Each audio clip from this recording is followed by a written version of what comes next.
New tonight at 10, IMPD is allowing people without a badge to walk in their shoes for a day. Officers held a special training tonight at their Hersheyville Village. Fox 59's Jenny Drasler takes us behind the scenes by going through the training herself.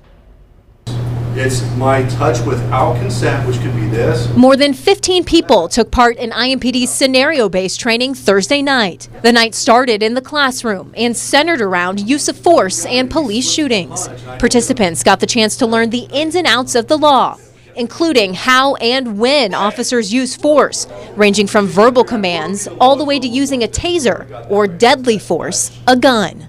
And then it came time to test out what we learned in the classroom in real-life scenarios in IMPD's Hersheyville Training Village, which is designed to look like a real town, complete with homes and businesses. The group went through multiple scenarios and situations that require split-second life or death decisions. The goal, to de-escalate and correctly identify when or if to use force and which kind. I think it will actually open their eyes to see what police officers really have to go through and the danger that they face every day. I even got to try my hand in a scenario where officers simulated an unknown risk traffic stop. Hey, a suspect is still pointing a gun at you. Where are they? Put your gun down! My partner and I faced a woman who jumped out of a car and shot at us.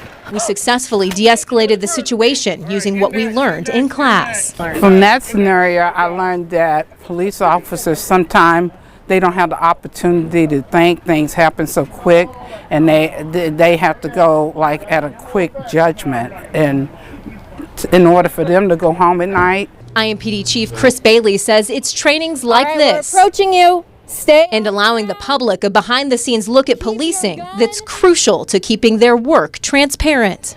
Yeah, I think there's a lot of misunderstanding. Some of that is on the backs of law enforcement, and not just Indianapolis but across the country. We need to show people what we do, why we do, how we do it. There's still a misunderstanding about a lot of things. And he hopes more trainings like this in the future will not only keep officers prepared, but keep the public informed. We are wanting to look and educate people, because there's a lot of people that think they understand our job and how they would do it and how they think an officer should react in certain circumstances. But when you actually get put in that position where you're the one that has to make that decision and live with the consequences of it, then I think it gives a different perspective. In Indianapolis, Jenny Drasler, Fox 59 News.